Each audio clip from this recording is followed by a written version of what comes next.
Assalamualaikum warahmatullahi wabarakatuh. Perkenalkan, nama saya Muhammad Nur Ain Syahmudin dari jurusan Pendidikan Bahasa Arab semester 3 kelas A dengan NIM 2108102088.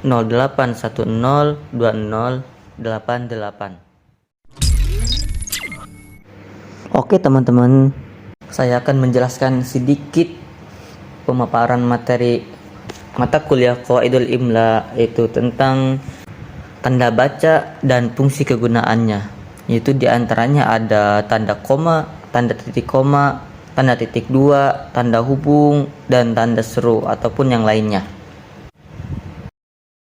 Saya akan menjelaskan sedikit pengertian daripada tanda baca. Tanda baca adalah tanda-tanda yang digunakan di dalam bahasa tulis agar kalimat-kalimat yang kita tulis dapat dipahami orang persis seperti apa yang kita maksudkan. Jenis-jenis tanda baca dan contoh penggunaannya. Yang pertama yaitu tanda koma. Kaidah-kaidah pemakaian tanda koma yang harus kita terapkan adalah sebagai berikut. Yang pertama, tanda koma dipakai di antara unsur-unsur dalam suatu pemerincian atau pembilangan.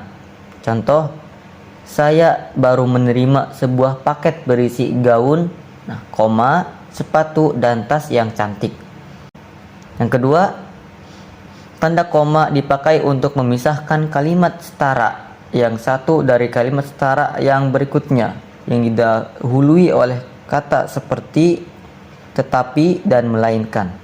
Contohnya, paman baru saja pulang, koma, tetapi kamu harus segera berangkat. Yang kedua yaitu tanda titik koma. Hal-hal yang perlu kita perhatikan mengenai pemakaian tanda titik koma adalah sebagai berikut. Yang pertama, tanda titik koma dapat dipakai untuk memisahkan bagian-bagian kalimat yang sejenis dan setara. Contoh, malam semakin larut, pekerjaan kami belum selesai juga.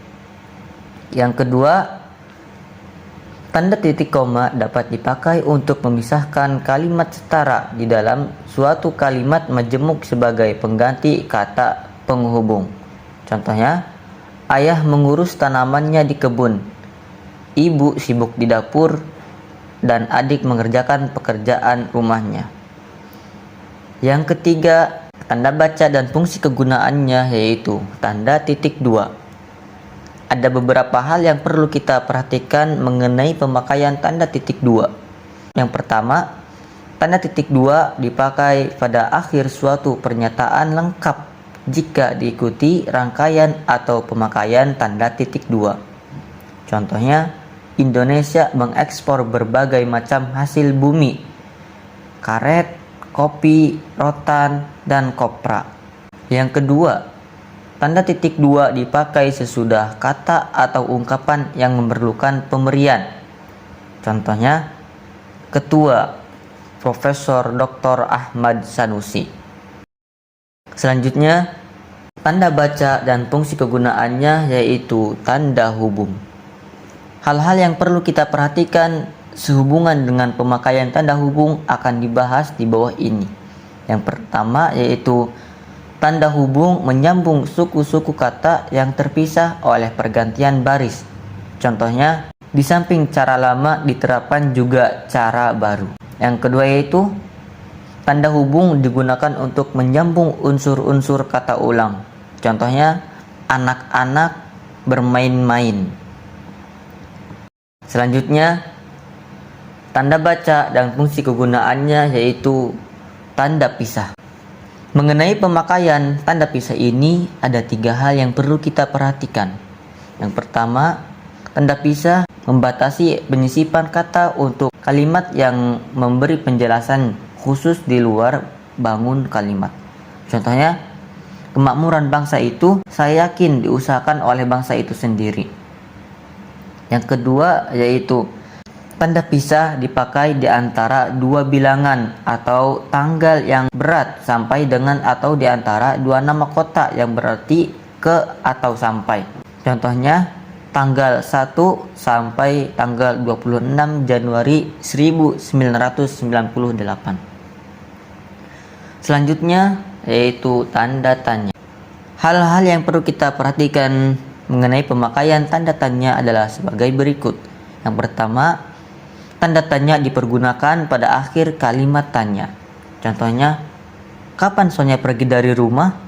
Yang kedua, yaitu tanda tanya dipakai di antara tanda kurung untuk menyatakan bagian kalimat yang disangsikan atau yang kurang dapat dibuktikan kebenarannya. Contohnya yaitu, ia dilahirkan pada tahun 2017.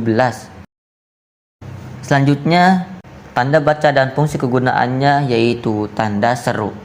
Tanda seru dipakai untuk mengakhiri ungkapan atau pernyataan yang berupa seruan atau perintah yang menggambarkan kesungguhan, ketidakpercayaan, ataupun rasa emosi yang kuat. Contoh, pergi atau jangan diulang-ulangi. Selanjutnya yaitu tanda kurung. Hal-hal yang perlu kita perhatikan mengenai pemakaian tanda kurung adalah sebagai berikut. Yang pertama, tanda kurung mengapit keterangan atau penjelasan. Contohnya EYD, yaitu ejaan yang disempurnakan. Ialah ejaan yang resmi digunakan sekarang.